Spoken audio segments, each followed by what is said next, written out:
First off, I want to say thank you to my Lord and Savior, Jesus Christ. If it wasn't for him, none of this would be possible. Low Nose Boxing. Hit the like button, share the video, leave a comment, subscribe.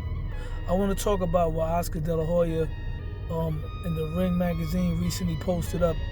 They were talking about how Oscar De La Hoya is not interested in a rematch between Ryan Garcia and Rolly Romero. Instead, he would like to make a fight between Ryan Garcia and Teofimo Lopez. And here's my take on that. It's a good fight. It definitely is a good fight, despite the fact that Ryan Garcia lost his last fight and probably his worst performance, one of his worst performances ever in boxing throughout his career. And Teofimo Lopez was victorious in a very good outing in which he pitched a masterclass over Arnold Barboza. My thing is this: Teo put himself in a spot where his momentum has dropped. And it's not because of his performance, because he's coming off of a very good performance. He boxed brilliantly. He showed improvement in his defense. He pitched a masterclass against a very formidable #1 contender, Arnold Barboza, right? What kills me with Teo is that he had so much momentum going into that fight. You know, he slapped Arnold Barboza at the press conference. He had the New York fan base, the black fan base from New York City, forgiving him and actually riding with him. And then he was making videos, salsa videos with some gorgeous women. Everybody was rocking with Teo. And then come fight night, he shows up and shows out with a brilliant performance, right? A masterclass. But then shortly afterwards, that video drops with him and his dad. He's hitting the heavy bag. He starts saying some racial words, the N-word, the liquor, whatever it was he said. And then after that comes the Devin Haney debacle, the pulling out of the Devin Haney contract, the offer, the duck move. Teo's momentum went down, and then the words he said about Turki Al-Ashiki and fighting in Saudi, and then Turki Al-Ashiki no longer wanted to do business with him. It's like everything went down for Teo, and it's sad because it's not like he had a bad performance.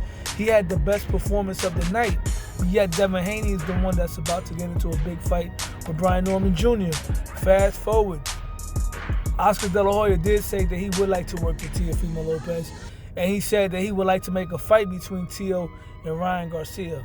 And like I said before, it's a good fight. But me, as a Teofimo Lopez supporter, and me being familiar with his patterns, Teo has shown that he is the type of fighter that fights to the level of his competition. If he's fighting an opponent that's supposed to be a weaker opponent, he might have a lackluster outing.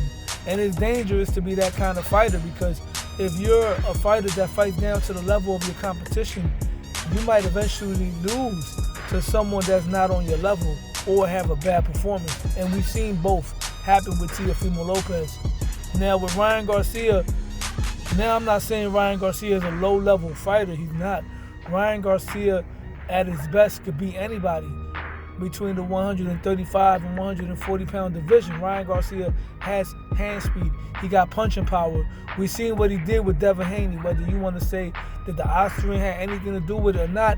Nevertheless, Ryan Garcia has shown that he can hold his own with these type of guys, with the exception of Gervonta Tank Davis. And even the Gervonta Tank Davis fight, he was giving Gervonta Davis issues when he was letting his hands go. Gervonta was holding on for his life. Now, the reason why I don't like this fight for Teo is because right now, Teofimo Lopez is coming off of a very good performance, right? And Ryan Garcia right now is kind of like on the bottom. Ryan Garcia is coming off of a loss to Rolly Romero. So if Teofimo Lopez goes in there and fights Ryan Garcia with the mentality that he's fighting somebody that doesn't belong in the ring with him, Teo might slip up and have a bad performance or possibly get knocked out. Because one thing I will say, Teo has similar flaws to Devin Haney. Sometimes he drops his hands after he punches, and his athleticism allows him to get away with it because he rolls out with his hands down, right?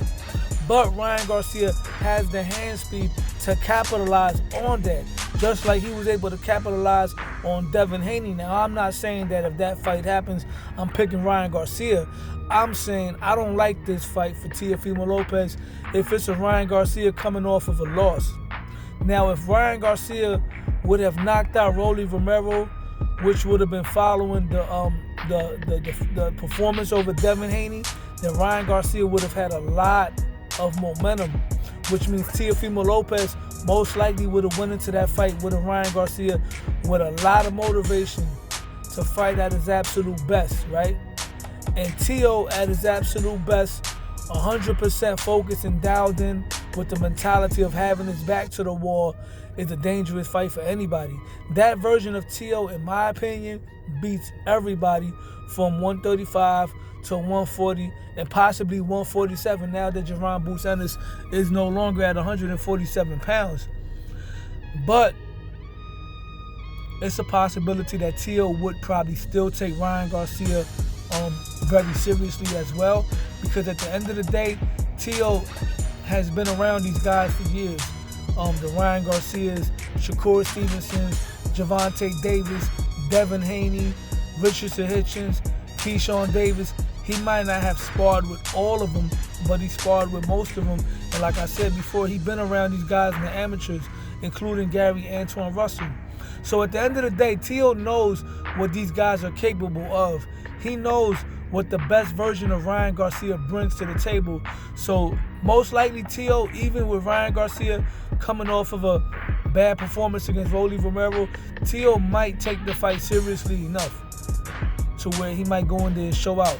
But the thing is this is a very dangerous Ryan Garcia if the fight happens, because according to Oscar De La Hoya, he is not happy with Ryan Garcia and he wants to work with Teofimo Lopez. And we've seen Ryan Garcia in this type of similar situation before. Going into the Oscar Dualtez fight, Oscar De La Hoya wasn't happy with Ryan Garcia, and Ryan Garcia felt like Oscar De La Hoya was using Oscar Dualtez as someone to beat Ryan Garcia, to punish him with, right? At the time, we didn't know much about Oscar Dualtez, but we seen what type of fighter he turned out to be. So yes, I believe that Oscar De La Hoya was trying to sell Ryan Garcia out going into the Dualtez fight, and that turned out to be, believe it or not, on paper, Ryan Garcia's best win. He showed out. His back was to the wall. He got a stoppage against Oscar Dualtez, who turned out to be a heck of a fighter. A fighter who, in my opinion, is a top 10 now at 140 pounds. He would give anybody a tough fight. So if Teo were to go in there and to take Ryan Garcia lightly, like a Steve Claggett type of fighter, and Ryan Garcia goes in there with a chip on his shoulder like he did for the Oscar Dualtez fight, it could be a bad night for Teofimo Lopez. But if Teofimo Lopez goes in there with the mentality that he had for the Loma fight, for the Josh Taylor fight, for the Arnold Barboza fight, against a Ryan Garcia who's motivated to silence Oscar De La Hoya, this could be a very good fight. I would have to go with Teo, but it's not an easy fight. Now, the build-up for this fight will be very, very good, because it's going to be built up as Oscar De La Hoya is trying to build up a new star in Teo and replace Ryan Garcia for Teofimo Lopez. I don't know if this fight happens. If it does happen, if it's going to have the backing of Turki Al-Sheikh, I don't know. I just had to break the news. With that being said, hit the like button, share the video, leave a comment, and subscribe to my channel, Low Nose Boxing, because Low Nose Boxing. I'm out.